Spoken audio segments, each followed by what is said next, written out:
Thank you for tuning in to our podcast. We are coming to you from Holyoke, Massachusetts. I am your host, Carrie, and I am here with our very own historian, Robert Kuhn. He is the founder and also the tour guide of the Historical Tours of Greater Holyoke. He offers both public and private tours of the local canal systems, reservoirs, cemeteries, as well as streets and various parks in Holyoke, South Hadley, and Chicopee, Massachusetts. You can check out his website for more information at holyokecanaltour.org. There he has videos of past and present photos, and as well as his 2023 schedule. So today we're going to be discussing the fish lift of the Holyoke Dam. So who designed this fish lift? It was designed in 1955 by Lincoln Scott, who grew up at 5 Walnut Street in South Hadley.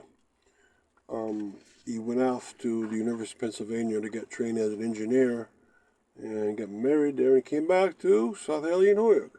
And one of his jobs was to work for the Holyoke Water Power Company, who owned the canal system and the dams. And they asked him, he was trained as a civil and a mechanical engineer, so he was capable of making a good fish lift. And so this is what he came up with. In 1952, the turbine center building was built right alongside the channel in the Connecticut River itself, and he saw an opportunity to make a vertical elevator and make it into a lift that could lift the fish upwards over the dam. And so you drop either one of the two elevators. One is in the channel and one goes into the river. Drop one of them down, wait, the fish go in with the water.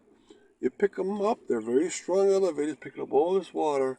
You lift them up to the height of the horizontal path, and they flow through that water system upwards towards the Connecticut River. And so I think it's wonderful that someone from the local area, South Hadley, built Holyoke's very special fish lift. Now, incredibly, this was the first successful fish elevator in the world. And from there, it spread to other places who needed fish lifts. Before that, all fish lifts were not successful. And we'll talk about some of them later, why they were not. But big year for fish, 1955, they got an elevator of their own. Now, what were previous attempts to get fish over the Holyoke Dam? All right, there was two previous attempts. In the 1920s, on the South Hadley side, they built a diagonal wooden lift from the top of the dam downwards into the Connecticut River. So that must have been 30 feet at least, because that's the height of the dam.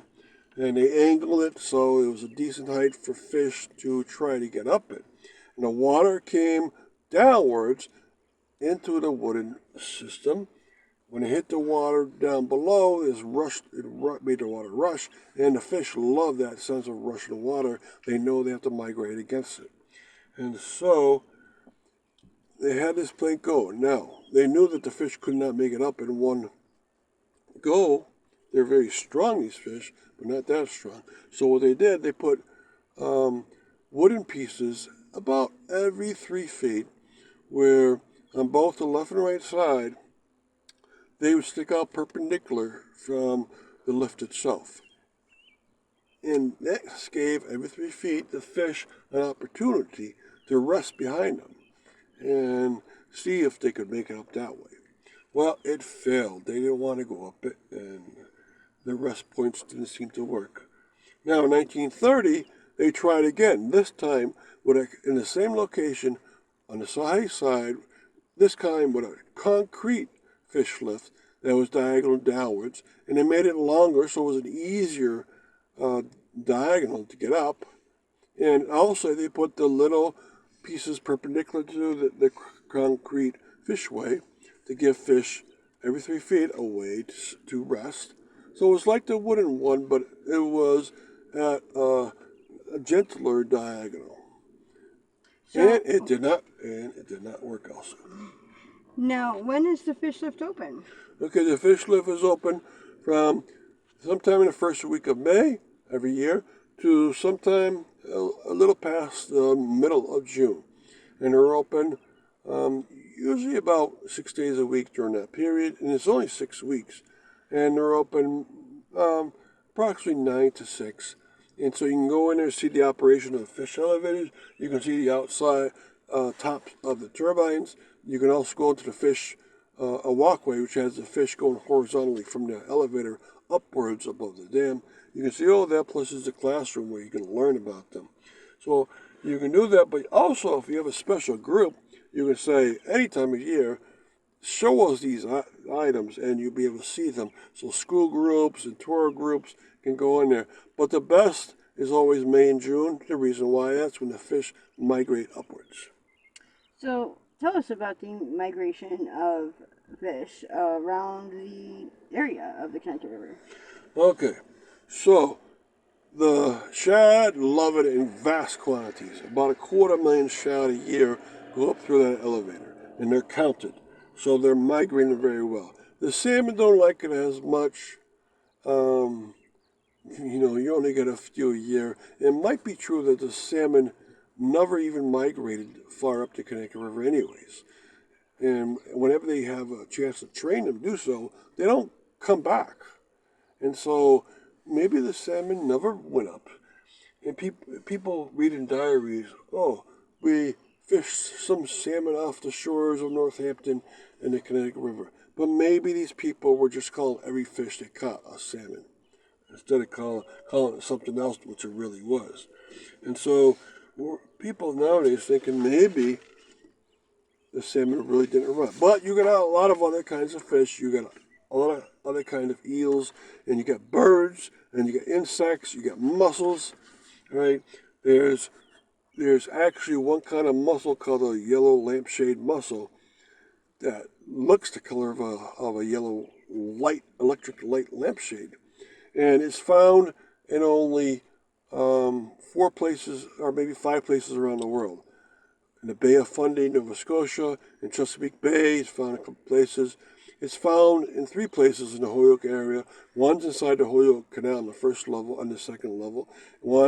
Another one is at the Mount Holyoke College boat launch station. And so there's other kind of animals you look out for here. Now, the most interesting of all is that the eels can either go in the fish slip or they can go in 2 little holes drilled into the dam, and they can slither through it because they like to stay low. But the baby eels don't use those, and so they made a baby eel apparatus. And what that is, it's a pipe that carries water downwards from the top of the dam, and it reaches all the way down to the Connecticut River, so 30-foot drop. And along the way, the baby eels decide, yeah, we can get up. There's a gentle flow of water. We can get up here. And they start slithering up this tube. And, well, they fool them because as soon as they get about 8 feet in elevation upwards, there's a hole cut in the bottom of the tube on purpose. And the eels plop into a bucket below them, and they're trapped for the day. But every 24 hours, sometime in the morning, Holyoke Gas and Electric workers go over there, get that bucket, and release it 2 miles upstream. So that's another form of life that's important to get upstream. They have to be trained to migrate in a regular way, and they do it. And that's a great way. What about migration downwards? A lot of them go through the Holyoke Canal, but right away, after about 100 yards, they're deflected outwards by a large metal diagonal piece, which is louvered so the water can go through. But at the end of the diagonal is a tunnel which pushes the fish back out into the channel that's near the Connecticut River. And so they too are fooled and getting back into where they're supposed to be. So it's a great system doing all these things. Yes, awesome. So thank you for joining us, and you can find more information about his tours along with his schedule on his website at holyokecanaltours.org.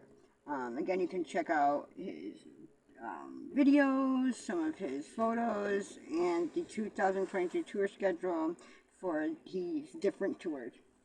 You can also set up private tours with him as your personal tour guide, which can make for a fun and educational activity for the family or for group parties, for the special occasions and events, or for just a day out. You can email him directly also at bobcat4214, capital B, at yahoo.com. Again, that's BOBCAT4214, capital B, at yahoo.com.